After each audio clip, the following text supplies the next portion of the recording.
On s'imaginait que Rey ne serait qu'un élément principal du prochain film Star Wars de Disney. Et c'était déjà pas mal. Mais la réalité est bien pire que cela. On voit ça ensemble.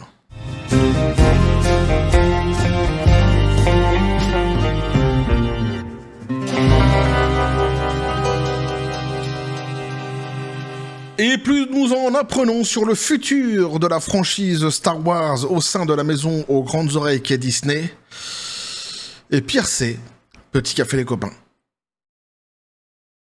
C'est tragique, c'est une tragédie que nous vivons ici pour cette franchise. Alors pour m'accompagner, évidemment, pour me soutenir dans cette vidéo, il y aura à mes côtés, comme toujours, évidemment, le devenu si célèbre pistolet à prout que je renomme parfois tendrement mon Is No Good à moi. Voilà, il vous passe le bonjour de manière tout à fait respectueuse et amicale. Et alors, un petit nouveau. Eh oui, il y aura un petit nouveau pour nous accompagner. Vous l'aurez reconnu, évidemment. Eh bien, Chewbacca, oui, il est là. Choubi, c'est à toi. Ah, parce qu'il parle en plus, Choubi. Ah, il est magnifique, mon Chewbacca. Il est rasé, mais il est magnifique. Non, vous l'aurez reconnu, évidemment. C'est le bébé Yoda qui parle et qui va nous accompagner. Qui parle beaucoup, d'ailleurs. Tu devrais... Ouais, non, si... Ouais, voilà. Sinon, ta gueule. Ouais, voilà. Putain, il continue sans déconner. Il va falloir que je lui apprenne les bonnes manières à celui-là. Ah, il m'a l'air quand même assez rebelle, ce bébé Yoda, donc qui m'accompagnera maintenant, un nouveau compagnon de galère, puisque c'est une vraie galère que de suivre ce qui est en train de se passer avec cette franchise Star Wars. Pour ceux qui suivent la chaîne depuis un moment, vous savez que c'est une franchise que j'apprécie tout particulièrement, mais vraiment tout particulièrement. J'en suis fan. J'aime pas employer ce mot, mais si, c'est vrai, je suis fan de Star Wars. Faut dire les choses comme elles sont. Et ici, eh bien, plus on en apprend, comme j'ai dit, et pire c'est un truc de dingue. C'est-à-dire que le corps déjà gisant de la franchise sur le sol commençait à peine à refroidir, que certains lui mettaient encore des coups de pompe dans la tronche. Je pense évidemment à Madame Headland avec la série The Acolyte, ou The Alcoolique, c'est comme tu veux. Tiens d'ailleurs, ici on va s'intéresser au film, dans un premier temps, au futur, donc au film de Star Wars, mais je terminerai avec un petit coup de The Acolyte. Oui, parce qu'il s'est passé quelque chose dans la série, il fallait quand même que je réagisse sur ça. Je vous partagerai évidemment mon avis sur quelque chose autour de cette série à la fin, justement, après cet article-ci. Et c'est une vraie dégringolade pour la franchise, c'est un truc de dingue, c'est-à-dire qu'ils sont vraiment en train de... ils sont en train de la fumer complètement. Et alors, comme je disais en introduction, on pensait que donc Rey ne serait qu'un élément principal pour le prochain film Star Wars qui allait sortir, et c'était déjà quelque chose de difficile à avaler, faut bien le reconnaître. Eh bien en fait c'est pire. C'est bien pire que ça, ils ont un projet bien plus grand pour Rey. C'est un truc de dingue, et donc on nous dit justement ici, la directrice de Star Wars, Charmin Obaid Chinoy, déclare que Rey est la clé de l'avenir de la franchise. Au cœur de celle-ci, pour moi, se trouve Rey Skywalker, a-t-elle dit. Oui, t'as compris. De la franchise. C'est fini. C'est-à-dire que Star Wars, c'est Rey. Ah, pour Disney, maintenant, Star Wars, c'est Rey. C'est-à-dire qu'en fait, on est passé de Star Wars avec George Lucas à Star Walk avec Disney, et de Star Walk avec Disney, on va continuer sur du Star Walk, mais on glisse sur du Amandine Malabule. Ça va devenir ça, si tu préfères quelque part. Mais moi, ça me fout en l'air, je t'assure, franchement. J'en ris comme ça. Eh oui, parce que j'ai pensé à Amandine Malabule et que ça m'a fait marrer. Mais ça me fout en l'air, mais c'est exactement ça. Donc, on pensait que ça serait qu'un élément. Tu vois, peut-être un truc lanceur pour lancer quelque chose de nouveau dans Star Wars. On sait pas. Ils ont tellement des idées complètement folles et complètement en dehors, justement, du matériel source que tout était possible avec eux. Mais là, en fait, c'est de cherry on the cake, quoi. C'est-à-dire que c'est elle, Star Wars, ça va devenir Rey. Ouais. Et avec cette actrice-là. Je le précise parce qu'elle est quand même particulièrement mauvaise. Ah si, elle est très mauvaise. Alors évidemment, c'est subjectif, ce n'est qu'une question de goût, mais je t'assure que rien que dans ma maison, elle fait l'unanimité. Concernant sa médiocrité. Ah bah l'unanimité du plus grand au plus petit. J'ai même essayé de faire regarder quelques images à mon petit de 9 mois, il s'est barré. Il est reparti jouer avec sa moto qui faisait du bruit, il était content avec. Ah non, je te jure, il a même pas voulu regarder, alors que les autres Star Wars, même s'il a que 9 mois... Dès que ça passe un petit peu comme ça à la télé, dès qu'il y a du sabre laser, il répond présent. Ah, mais la pomme ne tombe jamais loin de l'arbre, tu me diras. Donc on continue ici, hein, on va voir ce qu'il en est exactement. Ce que nous dit donc un Charmin Obaid-Chinoy. Alors Charmin Obaid-Chinoy, l'actrice Ray et Kathleen Kennedy, putain, c'est les drôles de dames, sans déconner, c'est le drôle de drame. Donc, de la vie de la future directrice de la franchise, Charmin Obaid-Chinoy, le personnage de Rey est la clé de la survie future de toute la franchise de Star Wars. Donc, tout repose sur ses épaules. Ils ont tout compris. Ils ont tout compris, hein. Ils se sont attelés à produire justement des films autour d'un personnage qui a été plébiscité, aimé, adoré par le grand public. Ah bah on n'en peut plus, hein. Ah bah les fans tous les jours sur les réseaux sociaux, partout, du Rey en veux-tu, en voilà... Du Rey versatile, du réversible, peu importe, on s'en fout. Mais ah ouais, non, mais on chante ses louanges partout dans la galaxie, il faut bien comprendre ça déjà. Hein. Sauf peut-être, effectivement, à Brett-les-Pins. Et là-bas, ils sont un petit peu plus réticents. Ouais, mais ils jouent au foot en violet, les mecs, en même temps. Ça n'a rien à voir. Ça n'a aucun lien, mais j'ai trouvé que ça comme explication. Alors, le réalisateur qui est actuellement attaché à la réalisation du prochain film solo de l'héroïne lui a proposé donc son point de vue sur le sujet tout en parlant de sa future entrée dans une galaxie lointaine, très lointaine, avec Jessica Shaw de Sirius XM pour la série d'interviews Star de la chaîne. Alors, pressé par son hôte sur ses sentiments actuels à l'idée de diriger le prochain opus majeur de la franchise en difficulté, Obaid-Chinoy a affirmé, oui, de la franchise en difficulté, il faut bien le reconnaître tout de même. Alors donc, Obaid-Chinoy nous dit, à Che Guevara Walk de chez Disney, parfois vous marchez sur les traces des personnages et des géants qui ont créé ce monde. Dans le cas de Star Wars, c'est George Lucas. Alors c'est génial parce qu'ici, à chaque fois, ils disent, hein, c'est un grand, c'est un génial, il est... Mais alors après, dans les autres interviews, ils te disent c'est un misogyne, c'est un raciste. Ah, il s'en prend à chaque fois. Et alors, à un moment donné, eau chaude, eau froide, quoi. C'est extraordinaire, quoi. C'est vert et revers. Ils s'en prend à chaque fois dans la tronche et à côté ils disent oui mais c'est quand même lui le grand George Lucas, tu vois, ça c'est un petit peu pour brosser les fans dans le sens du poil, et là aussi ils se trompent, hein, puisque pour les fans justement de Star Wars, George Lucas les a trahis, hein, ne serait-ce que dernièrement avec les votes au siège au conseil d'administration de la maison Grandes Oreilles. George, regarde-moi bien, on n'oubliera pas. Non, on n'oubliera pas. Non, on est sympathique, hein, on est courtois, et si tu vois, on est dans la paix et la félicité, il n'y a pas de souci, mais là, non. Et alors, je pense que tu ne devrais faire attention à ne jamais rencontrer le pistolet à prout. Si, il a une dent contre toi, je t'assure. Hein. Si, il m'en parle souvent, c'est chaud. Donc elle nous dit, le monde et les cinéastes qui ont marché sur ces traces ont créé ce monde dans lequel ils veulent que les jeunes spectateurs entrent et comprennent le monde. Alors ça fait beaucoup de monde dans sa phrase, mais surtout, en fait, hein, ils veulent que les jeunes spectateurs comprennent ce monde. Bon, d'accord. Et au cœur de tout cela, pour moi, il y a Rey Skywalker. Daisy Ridley. Et son histoire, putain. Et l'emmener dans une aventure, dans une académie de Jedi, a-t-elle poursuivi, et en quelque sorte créé un monde qui est naturel, s'accorde avec l'histoire que nous l'avons vu traverser les 3 derniers épisodes, et travailler avec Lucasfilm, Kathleen Kennedy, et l'équipe pour donner vie à des personnages que tout le monde aime, et dont tout le monde est tombé amoureux. Ah, je suis sûr que t'es tombé amoureux de Rey. Si c'est Obaid-Chinoy qui le dit. Ah, moi, non. Moi, personnellement, non. Mais encore une fois, tu vois, ça, c'est subjectif. Tu vois, l'attirance qu'on peut avoir pour certaines personnes, c'est subjectif. Hein. Ici, moi, ça marche pas du tout avec elle. Je veux pas dire de méchanceté, mais ça marche pas du tout avec elle, hein, pour rester poli. Et en plus, je la trouve vraiment ultra mauvaise en tant qu'actrice. Mais vraiment ultra mauvaise en tant qu'actrice. Y a rien, quoi. Y a aucun charisme, y a rien. Elle est nulle. C'est pathétique. Mais enfin, si, elle te dit que le monde entier l'a adoré. Je te dis, ils vivent sur une autre planète, hein, c'est pas possible. Ils ont slidé, eux. Ah si, ils ont slidé. Je sais pas, mais ils ont chopé Queen Mallory quelque part, à un moment donné, ils l'ont mis dans un coin, ils ont dit, tiens, alors c'est où tu nous fais slider avec toi, ou tu nous vends ta machine, ou tu nous donnes ta machine. Mais ils ont slidé chez nous, c'est ça le problème. Et ils y restent, ces cons.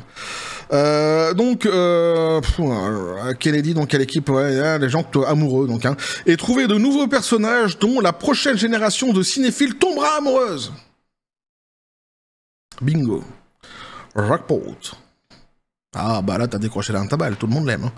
À cette fin, la réalisatrice a ensuite révélé que tout au long du processus de création du film, elle avait régulièrement été en contact avec les Woozwood, des anciens élèves créatifs de Star Wars, certains bons et d'autres pires, d'autres ce sont les pires, nous dit-elle. Donc j'ai eu des conversations, alors là elle a eu des conversations avec tout le monde, elle est géniale. Ça c'est vraiment pour se dédouaner de la merde qu'elle va nous produire, c'est certain. J'ai eu des conversations avec J.J. Abrams. Tant que t'as pas des conversations avec J.J. Riddick, quelque part, parce que moi c'est pas trop son métier non plus. J'ai eu des conversations avec George Lucas. Oh. Ah ouais, ah bon? Ah bah alors là du coup, avec Dave Filoni, qui fait désormais partie intégrante de l'univers Star Wars, non. Non. Non, ça c'est ce que Disney essaie de nous dire. D'ailleurs, il faisait passer Dave Filoni pour le digne héritier digne héritier de Lucas, et Lucas avait répondu dans une interview qu'il n'avait désigné aucun héritier pour son travail. Donc, enfin bref, elle a donc parlé avec Filoni, qui fait donc désormais partie intégrante de l'univers Star Wars selon elle, a révélé donc Obaid Chinoy. Nous parlons très souvent aussi avec Kathleen Kennedy, avec Kerry Beck, avec Simon Emmanuel. Je veux dire, je pense que l'équipe prend vraiment du temps de s'assurer que nous rendons justice à l'histoire de Rey. Et vous savez, je pense qu'elle représente quelque chose. Nous avons vu ce merveilleux voyage qu'elle a entrepris dans les épisodes 7, 8 et 9. Et maintenant, on se dit, passons à la prochaine aventure. Et comment pouvons-nous créer un monde et l'aventure dans laquelle nous l'emmenons? C'est une folie qui ne s'arrête jamais. Ils sont extraordinaires. Je sais pas qui leur a dit que les gens avaient bien aimé. Peut-être leurs voisins, peut-être leurs amis. J'ignore. Des gens qui prennent les mêmes substances qu'eux. Une espèce de secte là-bas. Faire attention, bah oui, mais c'est la secte woke en même temps quelque part. Hein. Ils ne se parlent qu'entre eux. Avec un vocabulaire d'ailleurs qui ne vit que dans l'idéologie woke. Hein. C'est difficile de les suivre, parfois même de les comprendre. D'ailleurs, faut même pas essayer, c'est pas la peine. C'est pas la peine. Mais déjà, eux, ils comprennent pas grand-chose, donc si t'essaies de comprendre, toi-même des gens qui comprennent rien, t'arriveras nulle part. À l'heure actuelle, donc, hein, le seul détail officiel confirmé concernant le prochain film Solo de Rey est en dehors de l'attachement d'Obaid Chinoy pour Ridley, alors ça l'adore, hein, et que son intrigue se concentrera prétendument sur la tentative de l'héroïne de construire un nouvel ordre Jedi. Alors, souvenez-vous, hein, on avait déjà lu par le passé quelques phrases quand même, on sait un petit peu la direction qu'elle veut prendre. Elle nous avait expliqué que dans Star Wars, il n'y avait jamais eu de femme qui avait eu un rôle important dans le matériel source, et que donc elle voulait redonner le pouvoir aux femmes avec ici Rey, hein, ce qui prouvait évidemment rien qu'en une seule phrase sa méconnaissance totale justement du matériel source et le foutage de gueule qu'elle s'apprête à nous servir. Alors cependant donc hein, selon les propres mots d'Obaid Chinoy, il semble que le film sera également utilisé comme véhicule pour une histoire très féminine. Donc c'est pareil, ici c'est sur le côté woke de la force, mais version féministe. Alors ils ont leur propre combat, hein, n'essaye pas de comprendre non plus là-dessus, hein, c'est-à-dire qu'ils se disent féministes, hein, quand je parle avec la plupart des femmes que je connais, et ils détestent le côté woke de la force, et ils ont beaucoup de choses justement à leur reprocher, au contraire, et d'ailleurs ça c'est pas que pour le... Pas que pour le combat féministe, d'ailleurs. Tous les combats, en règle générale, quand tu parles avec les gens concernés, ils sont pas vraiment contents avec ce que le côté woke de la force est en train de faire avec eux, que ce soit le combat soi-disant contre le racisme, etc., parce qu'ils produisent davantage de racisme, ils produisent davantage d'homophobie, etc., etc. Donc c'est pire, en réalité. Mais enfin bref, donc bien compris, le côté féminin bien compris, selon le côté woke de la force, tu sais que tu vas en bouffer ici. C'est une certitude, donc, hein, dans les prochaines productions, les prochains films Star Wars de Disney. S'adressant à Christy Lou Stout, de CNN pour l'émission du réveillon du Nouvel An 2023 de la chaîne. La réalisatrice a déclaré à l'animateur de l'émission: je suis très enthousiasmé par le projet parce que je pense que nous en sommes sur le point de créer justement quelque chose de très spécial. Et nous sommes en 2024 maintenant. Je pense qu'il est temps qu'une femme se présente pour façonner l'histoire dans une galaxie très très lointaine. Hein. C'est une des phrases justement qu'on avait pu lire de elle par le passé. Donc rien de nouveau sous le soleil. C'est ce que j'étais en train de vous dire ici. Hein. Elle a absolument rien pigé au matériel source. Hein. Une fois de plus, un bonjour Padmé.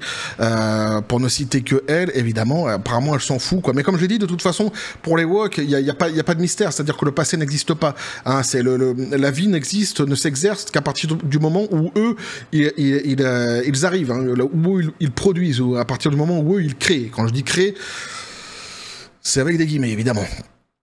Si on peut appeler ça des créations. Justement, alors, ça c'est pour les films, hein, vous l'aurez compris, voilà où on en est. Pour donc les films Star Walk à venir, on savait que ça allait être woke, ça, il n'y a pas de souci, mais c'est bien pire que ce qu'on pouvait s'imaginer, en tous les cas bien pire que ce que moi je pouvais m'imaginer, puisque je pensais qu'ils allaient donc s'appuyer évidemment sur Rey pour le prochain film, pour peut-être commencer à lancer une nouvelle histoire. Débile sans doute, puisque côté woke de la force, mais nouvelle histoire. Mais non, c'est pire en fait, c'est-à-dire que Rey, c'est l'avenir de la franchise entière de Star Wars. C'est sur ses épaules que repose toute la franchise. Donc c'est ce que je disais en fait, maintenant c'est devenu Amandine Malabule. Voilà, on en est là. Avec Star Walk. Ah mais moi je suis dépité, sans déconner. On va terminer avec quelque chose aussi qui est... Oh putain. Alors ça c'est pareil, tu vois. Je l'ai découvert, ça. C'est dans la série The Acolyte. Ouais. C'est la vision qu'a la showrunneuse concernant justement le matériel source Star Wars. Alors on savait qu'elle était déjà complètement barrée, mais elle le prouve à chaque épisode et à chaque fois qu'elle va dans une interview. C'est ça qui est génial. À chaque fois c'est bingo. Leslie Headland, la showrunneuse de The Acolyte, déclare que le Smile Hamlet, donc le casque qui sourit ici, affreux, du Seigneur Sith, est censé être vraiment dérangeant pour les Jedi.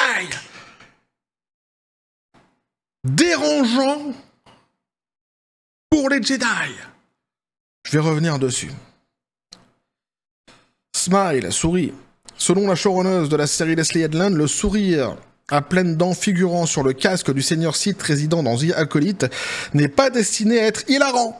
Elle a précisé quand même, hein, non, c'est pas pour faire rire. Déjà, quand tu commences à préciser que t'as mis un truc normalement et que les gens devraient pas rire, ça veut dire déjà t'as foiré. Ton message, il est pas passé. Bah, c'est comme si tu voulais faire une blague et que personne rigole, tu vois. Ça fonctionne pas. Évidemment, ça veut dire que ça ne fonctionne pas, ça ne marche pas. Bah là, ici, c'est pareil. Puisqu'elle est obligée de dire, donc c'est pas pour faire rire, hein, non, mais plutôt être un élément donc véritablement effrayant de son apparence générale. Headland a donné cet aperçu du costume de l'étranger en parlant à Entertainment Weekly aux côtés du casting principal de The Acolyte après la première de son 5e épisode Night.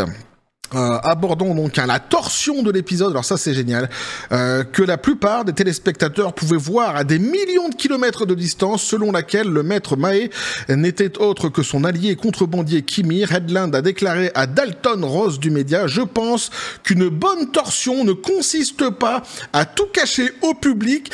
Puis en leur lançant « Hey, c'est ce que vous n'avez pas vu. Nous l'avons si bien caché que vous ne l'avez pas vu. Non, c'est pas ça. » C'est-à-dire que tout le monde lui dit « Mais en fait, ce que t'as fait là, ce que t'appelles la torsion, en fait, nous, on l'a vu venir à 850 000 km déjà, tu vois. Et donc, c'est pas une torsion. » Et elle dit « Si, justement, c'est là, justement, c'est extraordinaire. C'est une torsion de l'histoire que je viens de faire ici, sauf que moi, je le fais exprès pour que tout le monde puisse deviner à l'avance. » Du coup, c'est pas une torsion. Bah si. Parce que c'est comme ça que moi je fais, parce que c'est que t'es à l'avance. Tu comprends ce que je veux dire quand je le dis? Bah. Évidemment, on pense tout de suite à une torsion d'histoire telle que celle de... mince, à chaque fois j'oublie son nom, putain. Le film là, ça va me revenir. Bref, une torsion d'histoire, tu vois, que tu vois moins venir que ce que tu pouvais voir venir ici dans la série, par exemple, c'est quand t'apprends que Sinoc, c'est un des Fratelli. Eh ben, c'est plus impressionnant que ce qu'elle a voulu faire, c'est te dire à quel point. Usual Suspect, voilà, c'est bon, j'ai retrouvé le film. Torsion de l'histoire, voilà, Usual Suspect. Ou alors, je vais prendre un autre truc, tu vois, plus récent dans une série. Glenn. Glenn. Eh oui, dans Walking Dead. Je vais pas spoiler pour ceux qui n'ont pas vu, mais Glenn dans Walking Dead. Ça, c'est une vraie torsion. Là, tu l'as pas vu venir. Là, ça te fout les jetons. Là, ça te marque à vie. Et là, tu dis... Ça, c'est fort, les copains. Ça, je m'en souviendrai toute ma putain de vie de ça, de ce truc-là, de cette torsion-là. Donc, elle est vraiment complètement... elle est minable. Franchement, elle est minable, même dans ses explications lorsqu'elle se plante. Je pense qu'un bon retournement de situation consiste à prédire ce qui va se passer, nous dit-elle. N'importe quoi. Puis, une fois que cela se produit, elle exécutait sans une once de pitié ou de sentimentalité. Mais on s'en fout de ta pitié, de ta sentimentalité, puisque tu nous dis qu'en fait, ce que tu vas mettre, tout le monde l'a vu venir depuis 850 000 km et que c'est fait exprès. Donc il n'y a pas d'émotion, il n'y a pas de surprise, en fait. Alors attention, je vais vous surprendre en faisant quelque chose qui ne vous surprendra absolument pas. Pourquoi? Parce que je vais vous le dire tout de suite. Par contre, ça va survenir que dans quelques épisodes, hein, mais je vous le dis tout de suite. Donc ça vous surprendra pas du tout, il n'y a pas de souci. Par contre, je vais le faire sans pitié. Ah, mais quand je le mettrai, ça sera une explosion de sans pitié, d'une méchanceté cruelle et... Elle nous prend pour des cons. Ou alors c'est elle qui... Ah, parfois, quelque part, parfois... À cette fin, donc, la showrunneuse donc, a ensuite révélé que lorsqu'il s'agissait de choisir donc l'étranger, alors voilà, là, elle nous raconte comment elle a eu l'idée pour son acteur, on s'en fout, hein, pour ceux qui veulent lire l'article, vous le retrouverez facilement, c'est sur Bonding Into Comics, il n'y a pas de souci. Alors, je reviens, moi, sur l'histoire du masque. Là, je vous ai mis un petit peu son explication à la con, machin de ça. Et oui, pour avoir quand même un petit peu d'honnêteté intellectuelle sur son travail, enfin, sur ce qu'elle peut nous dire de son travail, je vous le donne quelque part. Bon gré mal gré, j'ai presque envie de dire. Mais ici, le casque, il est fait pour déstabiliser les Jedi, bordel. Déstabiliser un Jedi. Bah mince, on n'avait jamais eu cette idée-là avant, tiens, dis donc, en tant que site. Prochaine fois, tu viens avec un tutu, tu sais, ou alors habillé en Bozo le clown. Je te déstabilise. On se bat ou on se bat comment ça? Franchement, on se fout de la gueule de qui? Mais on se fout de la gueule de qui? Les casques, les masques chez les sites, aucun souci. On les connaît, on sait que c'est leur délire, c'est leur truc. Il n'y a pas de problème, tu vois, c'est comme les blousons en cuir pour les motards. Aucun souci, c'est le marqueur site, quelque part, j'ai presque envie de dire ça, et d'autres choses hein, qui leur appartient, évidemment, qui les distinguent physiquement. J'ai presque envie de dire, ou esthétiquement. Là, il n'y a pas de souci. Mais faire un casque avec un sourire complètement ridicule pour nous dire... Tu vois, il aurait pu y avoir une histoire à ça. Il y aurait pu y avoir une histoire, une vraie histoire sur ce putain de sourire sur le casque. Un truc que personne n'aurait imaginé, tu vois. Ah, à l'époque, parce que nanani, nanana, quand il avait 8 ans, il a rencontré... Tu vois, un truc complètement... Ah ouais, oh putain, la vache, mince. Ah ouais, oh, un clown, non, sans déconner. Oh, tu vois, je sais pas, un truc extraordinaire qui avec des rebondissements où tu te dis, ah bah ouais, quand même, peut-être même la petite larmichette à la fin. Oh, c'est pas possible, putain, pourquoi? Tu vois. Et là, non. Ça aurait été possible.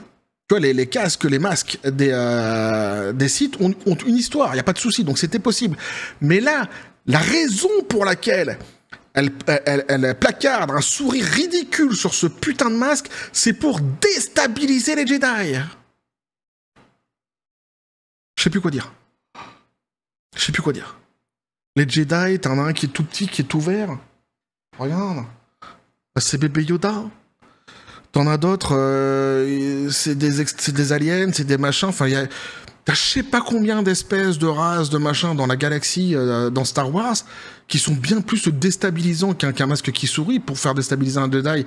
Déjà, à la limite, ça pourrait les déstabiliser, mais on sait bien que ça ne va pas les déstabiliser, puisque justement, la stabilité, c'est un des principes Jedi.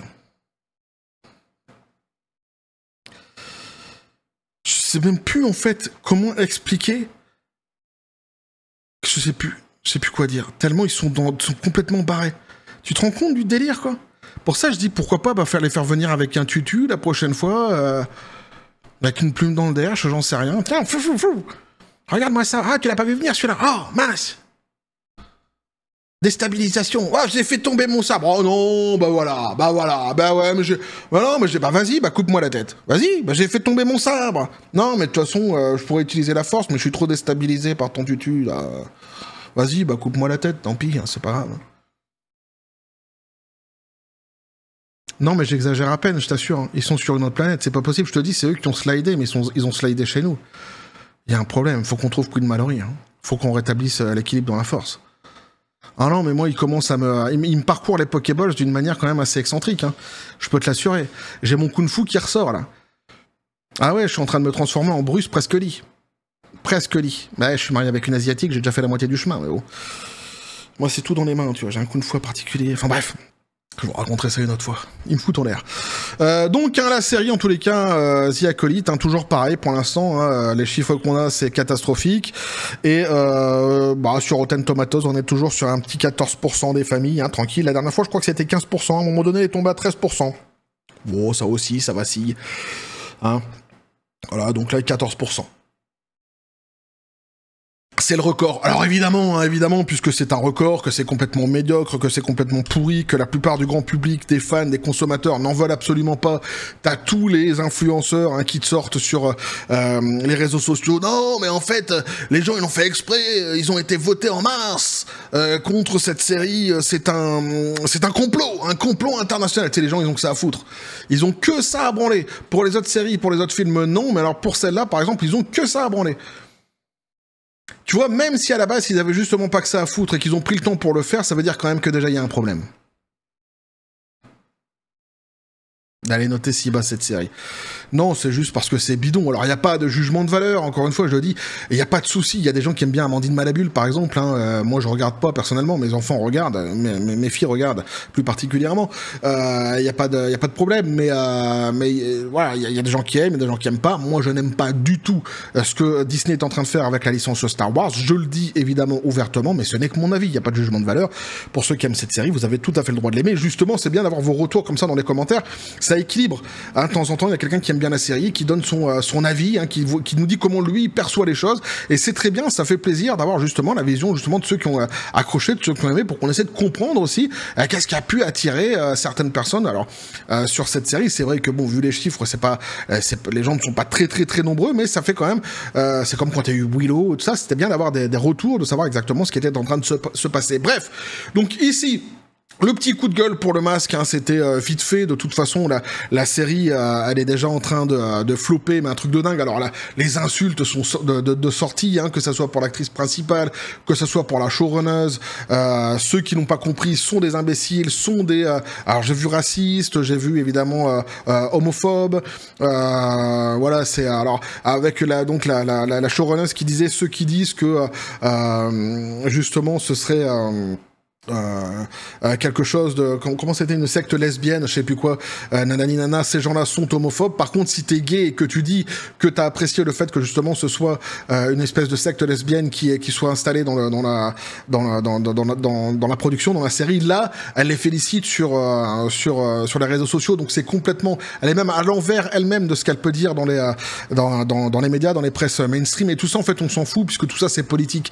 On s'en fout, en fait, de son histoire. On s'en fout de ce qu'elle veut mettre là-dedans, de ses objectifs politiques et de sa propagande à la con. On n'a pas envie de ça en réalité. Ce qu'on veut voir ici, c'est un bon divertissement, et à la base un bon divertissement Star Wars.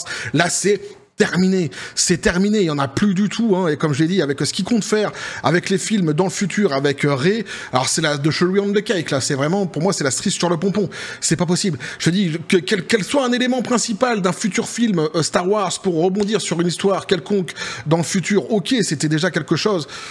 Tu vois, c'est tiens bon la barre, tiens bon le flot, tu vois, c'est un fameux 3 mains, il sait où. Tu te dis déjà, accroche-toi, quoi. Ah ouais, ça va secouer.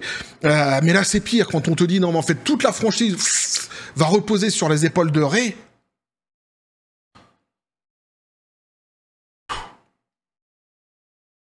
Si on m'avait dit qu'un jour Star Wars subirait une prise de pouvoir par la Rey... Oui, je l'ai eu comme ça. Elle était facile peut-être, mais je l'ai eu comme ça. Il fallait que je vous la fasse. Non, mais ça me fout en l'air. Ça me fout en l'air. Bébé Yoda, fais attention quand même dans tes phrases, parce que tu parles beaucoup, mais tu voulais dire quoi? Au cas où, quoi. Ça le fait marrer, lui. Ouais, mais ça le fait marrer. Il va falloir que je l'éduque, lui. Pistolet à prout, je vais le mettre là-dessus.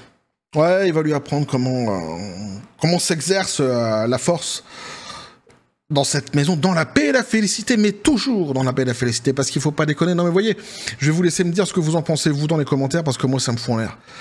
Ça me fout en l'air ce qu'ils sont en train de faire avec la licence, donc n'hésitez pas à me dire ce que vous en pensez dans les commentaires, à vous abonner si le contenu vous a plu, activer la petite cloche pour les prochaines notifications, les prochaines vidéos qui vont arriver, à balancer un like, à partager la vidéo. Vous avez mon XOR, le Discord, le Facebook de la chaîne qui tourne dans les descriptions des vidéos, n'hésitez pas à venir et à basculer du côté de la force absurde des réseaux sociaux. Sur ce, les copains, je vous dis comme toujours, la John Spartan, paix et félicité.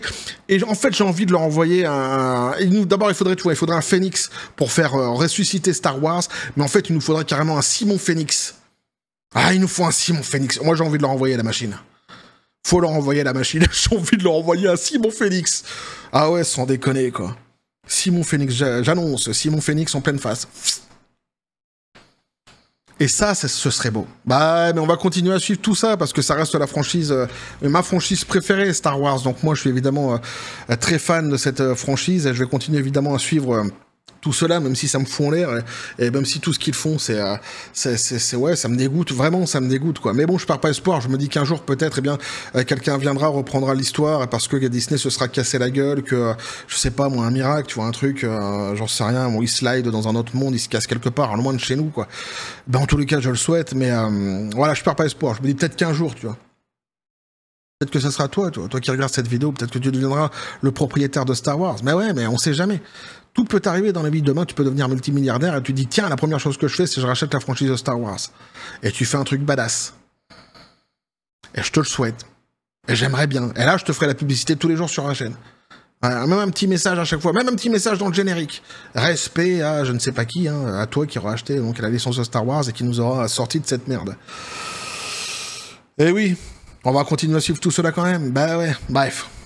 Et que la force soit... Ah, j'allais dire que la force soit avec vous. J'ai oublié quelqu'un. Ah bah ouais, mais je le vois au loin en train de faire des gestes. Il gesticule.